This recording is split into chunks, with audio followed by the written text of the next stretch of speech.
Three, two, one. We are live. Yay. Number 5. We are alive. And we are live.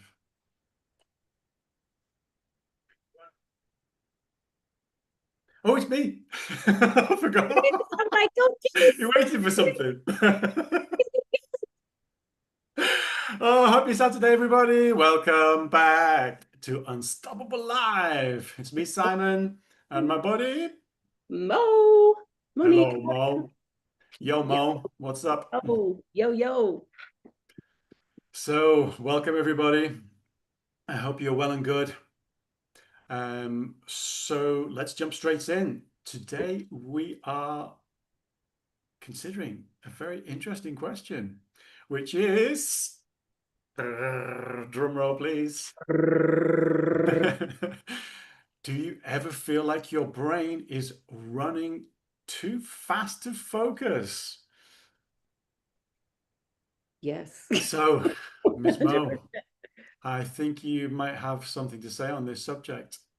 Yeah, Please so take here it in away. the US, kids are going to be going back to school in the next 2 weeks. And so I imagine for a lot of kids, the tricky A word, anxiety, is coming to mind because at least here in the US, there's a lot of testing in public schools, and it can create a lot of stress for kids. And I want to tell a story about Kid Mo, Kid Monique, Little Mo, because I was literally riddled, just so tortured with anxiety over testing when I was a little girl, before the testing was even as important as it is today, as popular and common. So I'm not just talking about like the big state test or the big, school district test that we sometimes take at the end of the school year. I was the kind of kid who tripped out like on a Friday for a spelling test. And it's funny because I don't think people know it about me because I have a doctorate degree in education and I got like, straight A's and honors in college. Like people think that I had it easy when in actuality, I love to learn. But I guess I just had these like super high expectations for myself and I wanted to get like the best results. Simon, it was so bad. I would literally like freeze like a cartoon in front of a test. My mind would go completely blank, or the opposite, it would start racing and I would like think A was the answer, but no, maybe it's B. It could be C, maybe it's D, like all of this crazy stuff. So that was going on in elementary school, okay? Like think age 10 or 11 is the earliest that I can remember this happening to me. It tortured me all through upper elementary, middle school, and high school into college, okay? It was never easy. It was always really hard. So as a result, I'm just going to give everybody a little context for what was going on with Monique because this was no small thing. Like the typical kid would maybe, do a little homework when they came home from school and then go out and play and, have a normal life. Do whatever it is, do your hobbies, go to sports. No, not me. I was all the way through high school, like literally carrying my books with me everywhere I went because maybe I would have a little bit of extra time to study. And maybe if I studied a little more, it would finally come a little bit easier for me when it was time to test and deliver. I would fall asleep in the dining room at the table, like going over the notes one more time at night, like just trying so hard on my own to solve this problem because whenever I was in front of a test, I would literally lose it. So it took me all through grade school to solve this problem. But before I finish, I want to tell everybody about the literally most embarrassing, worst example of this. Okay. So imagine me, a sophomore in high school. I am 16? Okay. I am a sophomore in high school and I have this beautiful teacher. Her name was Miss Turner. Lovely, like long, pretty gray hair. She wore it in braids every day. Very sweet lady. She was teaching the second course in algebra that was required at my high school. I didn't go to lunch one time that entire school year. I spent every lunch period with Miss Turner going over the algebra. Why was I doing that level of intensity? And I was studying at home as well, because Miss Turner's teaching strategy was to give a quiz, a miniature test every day. Every day, she would give us a quiz in class. So I just told you how bad an experience I had with tests and quizzes. Miss Beautiful Turner, who I wanted so much to please and get like at least a passing grade in her class, she gave a quiz every single day. And every single day, I confused myself and got something wrong. I earned 4 grades in her class. Okay. So they gave us grades in semesters, not semesters, but quarters. So 2 quarters for 1 semester. We got 4 big grades on our report cards. First quarter, D. Second quarter, D. Third quarter, F. Fourth quarter, F. It was literally the biggest failure of my life at the time, because I skipped lunch every single day and practiced as hard as I could and sat right at the board and like wrote down every single note and never talked to anybody in class, like gave it all I had. But I wanted to use that example because it absolutely was a turning point for me. I'll never forget sitting in a church pew with a confidant who happened to be a math teacher in my community at that time, after I miserably failed that class, telling her, you know, just like bawling and crying about, I tried so hard and I don't know what to do and blah, blah, blah. And she gave me some words and told me about how I could do it, but I needed to calm down. So guess what I got to do the next year, Simon? They didn't give me a pass like they do kids today. I got to take that class again the next school year, the whole thing, the next school year, with a different teacher. Thankfully, that teacher did not give quizzes every single day. But I was able to pass the class because I started practicing the thing that I'm going to tell everybody is the strategy that helped me all the way through college. Okay. It helped me. 10th grade was the turning point, and I just practiced and practiced this strategy and got better and better. Whenever my mind goes too fast to focus, and this strategy has worked, like saved me all the way up into passing the exams required for graduate school. Okay. I just calm down and I breathe and I tell myself some very important messages.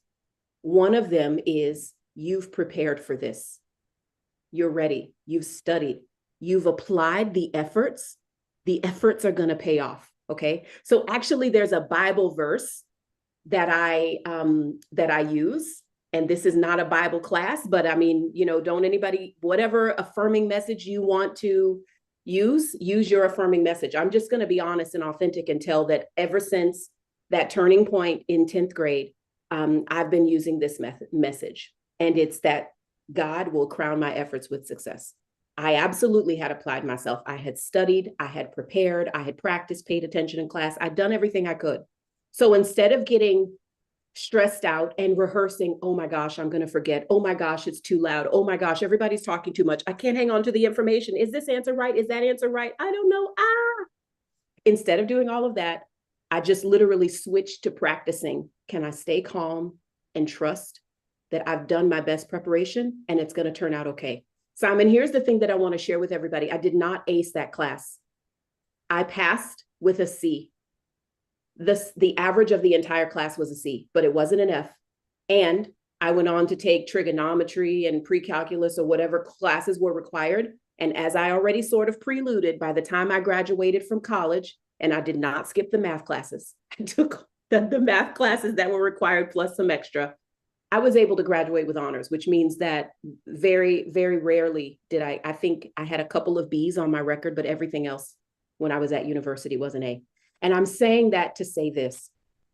It took me many, many years of practice to get to the place where now I don't experience stress if you tell me I have to have an exam, because my default, the thing that I just automatically fall back on, is you've prepared for this. You've got this. Just stay calm. You'll get the answers. Just trust yourself. What you think is probably right. Like, I literally say it to myself. It doesn't mean that all of the answers that I get are always the right answers, but what ends up happening is I set myself up to perform better. Can I tell you one more thing about this, Simon? Please do. by now, everybody's listened to all these episodes and they know that Monique was a teacher for many years and a school principal. So not only have I had this personal experience, I've had the opportunity with my own children, who I'm the parent of, and children that I have taught, to teach them this calm so that they experience better performance. And it really does work. If you settle yourself down in any situation, a paper and pencil test, or some kind of a context where you need to perform something that you've studied and rehearsed, could even be like a recital or some kind of musical performance, you're going to give your body the best opportunity to perform and show you that it has learned what you've taught it by just taking the moment to breathe. And my favorite strategy for that is, number one, starting to say to yourself, like in your mind, think the affirming messages. In my case, the effort that you have put in will pay off. The effort that you have put in will pay off. You've got this. Those are the kinds of things that I'm saying to myself. And then the second step to what I do, I'm going to suggest that everybody try this or something similar, is called square breathing. When we just take deep breaths, sometimes they're not really adequate to calm down our nervous system when we're anxious. So I like to teach the super simple strategy of counting to 4 when you breathe, because it is going to help you ensure that you take a deep and slow enough breath to actually help you settle down. So, Simon, if you can tolerate it, can I share what a square breath is like? We're going to do one. Yeah, let's do one. Okay, so I'll narrate and do it with you as if I used to with my groups of students, but I'll participate as well. Are you ready? Let's just model one square breath. So the way that the square breath is going to work, I'm going to count to 4. I'm going to count to 4 times. I'm going to count to 4 when we breathe in, and we're going to just try to make sure that we're taking in air and expanding our lungs for the entire 4 seconds. And then I'm going to count down, because we're going to hold our breath for those 4 seconds. And at the end of the 4 seconds, then we're going to release our breath. We're going to try to let the release of the breath be slow so that it is 4 seconds. And then we'll be done. Okay, so it's called square, but it's square because it's 4. It's not square because it's 4 times. That's just one breath. And then you start over, because to be frank, sometimes you need to do multiple breaths. Are you ready? Ready. Okay, so let's go ahead and take that first breath in to the count of 4, and I'm going to use my fingers. Let's do it together. Here we go.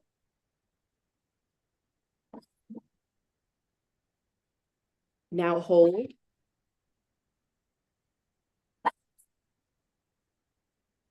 And let it out.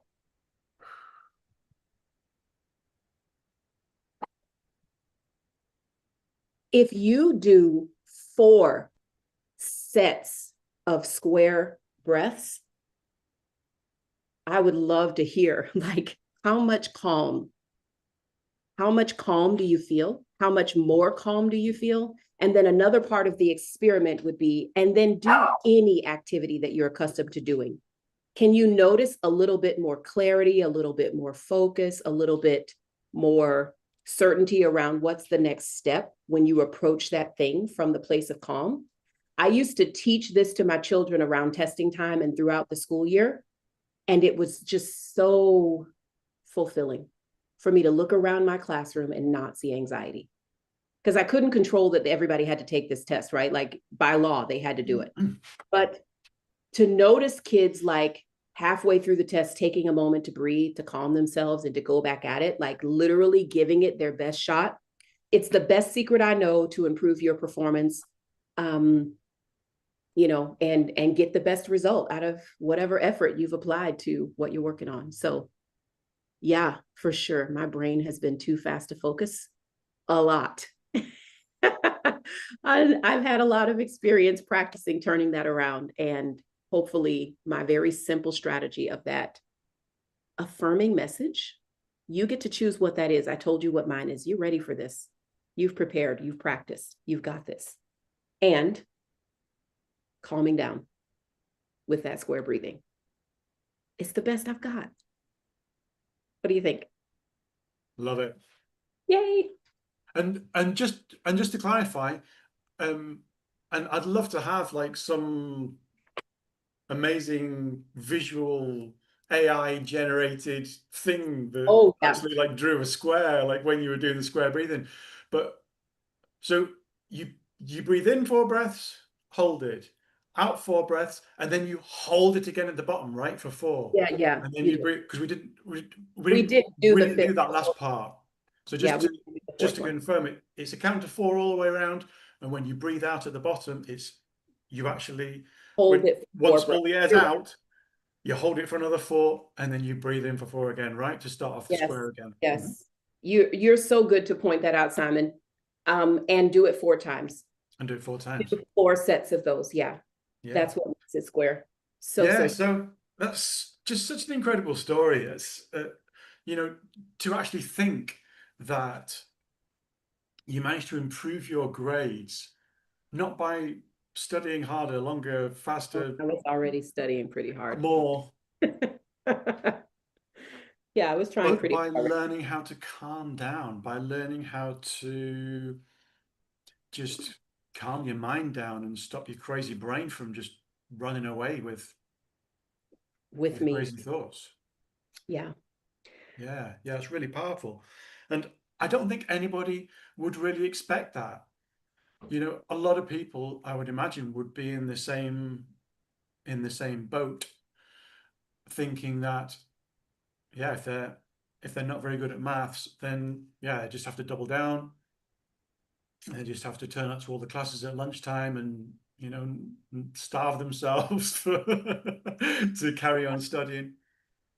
Yeah, so that's first of all a very, very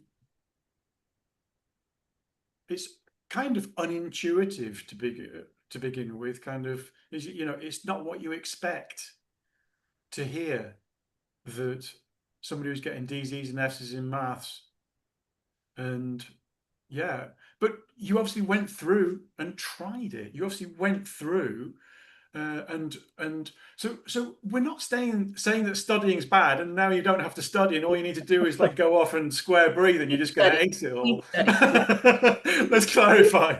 You need to put the work in, Keep guys. trying. Keep trying. Keep trying. But for a lot of us, there's actually a bit more of a balance that we can find in the way that we approach things, because yeah, that's not what Mo did. So in the first year, it sounds like that's what she did. She just turned up to every single class at lunchtime, you know, studying every hour God sends, falling asleep at the dinner table and getting up early in the morning, I would probably say, to try and, you know, pack in as much studying as possible and skipping lunch and doing tests every day. But yeah, it didn't work. So what did she do? She got creative and tried a different strategy. I would love to know how you actually thought of that, because you know a lot of people wouldn't actually even come up with that in the first place.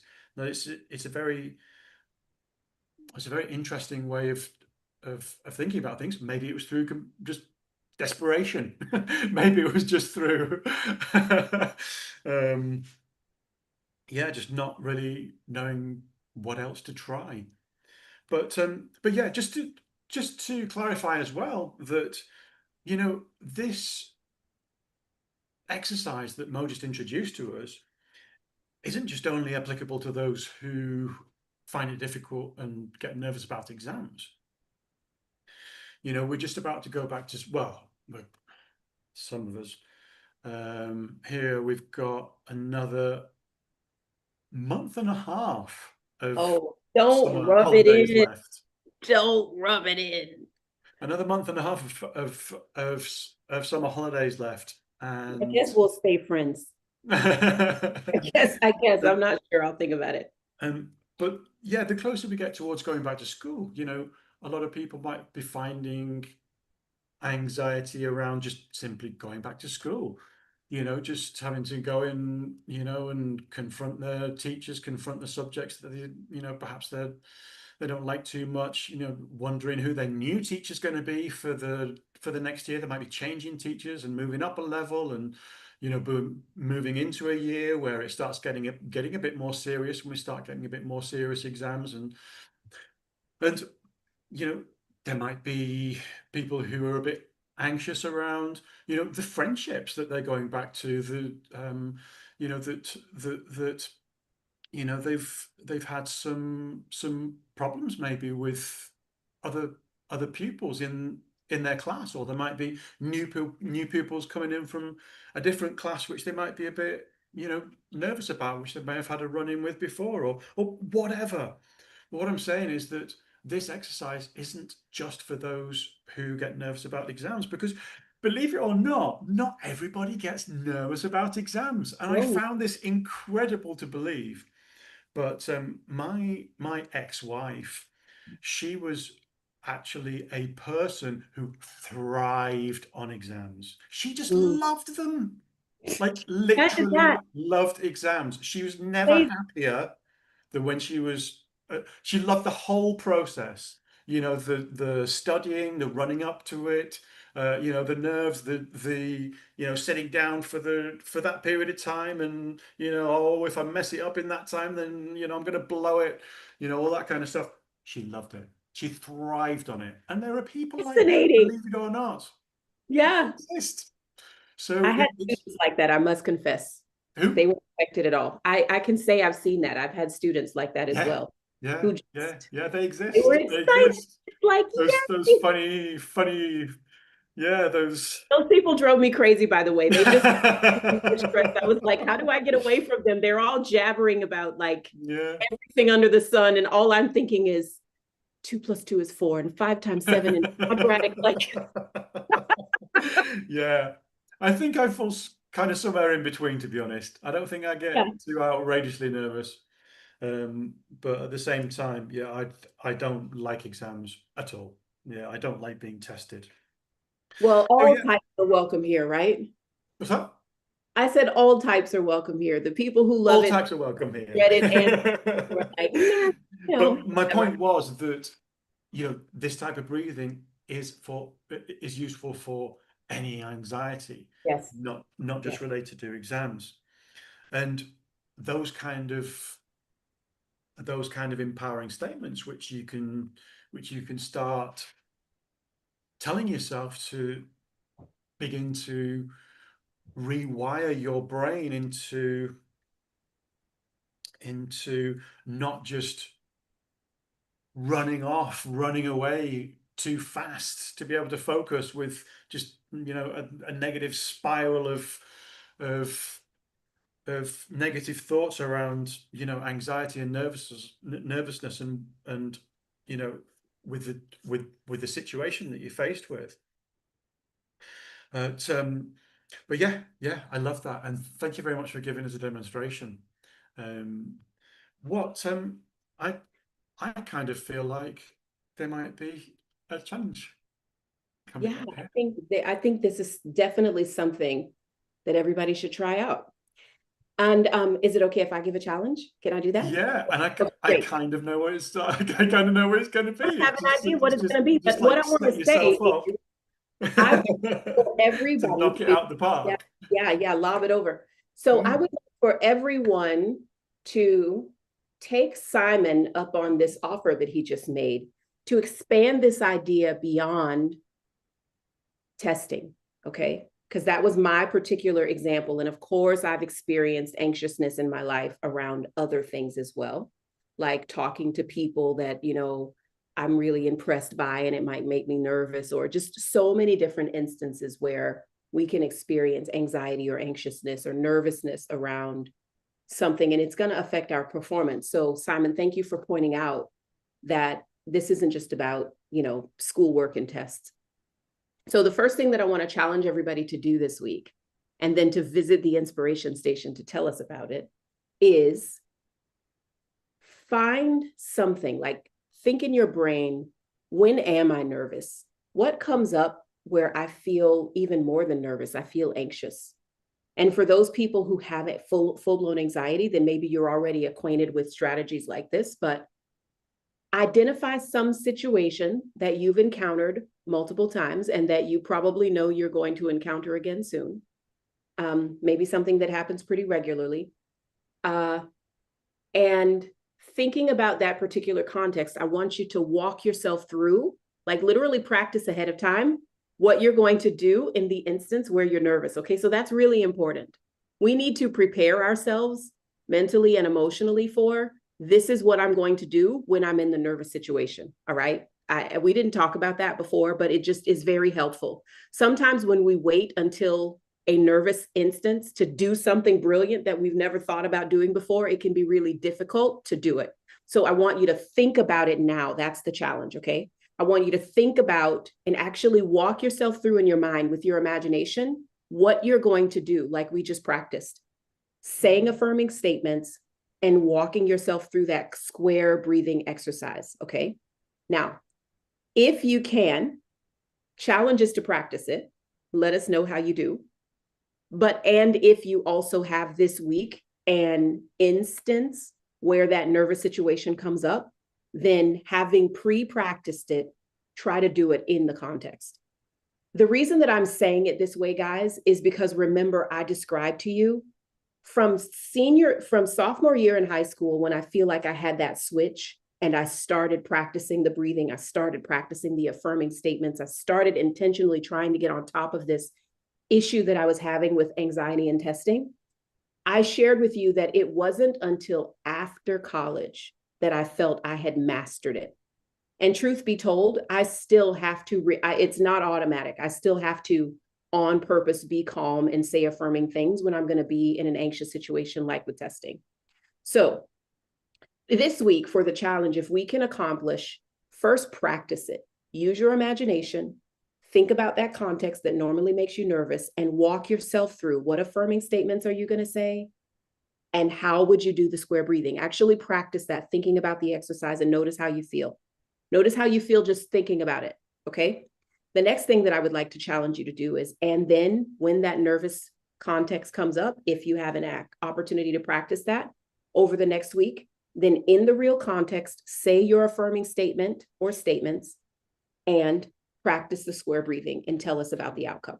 We would love to hear how you get on. And we're absolutely happy for you to keep updating the thread forever into the future if you'd like to talk about how your progress continues to improve. I'm just being honest and sharing with you all that for me, it was a journey that was probably somewhere between 6 and 8 years before I felt like it was a thing that I one day remembered, oh, this used to be a big problem for you and it's gone. Okay. The people who know me now don't know that it's a problem because, some point in the past, I worked through it. Okay. So get ready for the journey, guys. If it's a small nervousness and it's something that you experience one time and then the next time you encounter it, it's like it's done, then high five. We definitely want to hear a successful story like that. It'll uplift and encourage the rest of us who are perhaps on a longer journey to tackle the challenge. But that's what I want you to try. Identify your affirming statement, practice the square breath, thinking about that context, and then when it comes up, do it again. And let us know how it goes. Super simple challenge this week.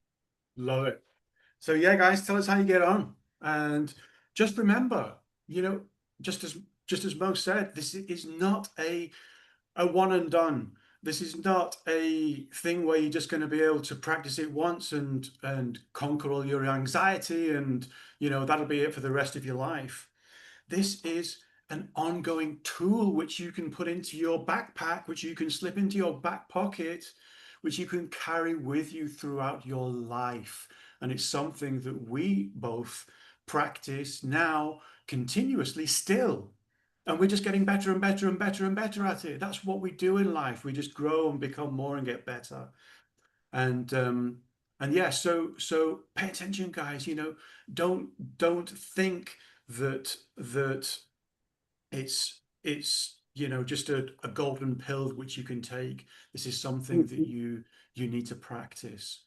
And the more you practice, the better you'll get at it. And maybe you'll find other ways, more interesting ways of being able to, maybe for you it's not a square breathing, maybe for you it's a different sort of breathing, or maybe for you, and this is what we find out as we begin to practice and we begin to apply these things into our lives, and we begin to choose how to react in different circumstances. Because at the end of the day, guys, we believe in you.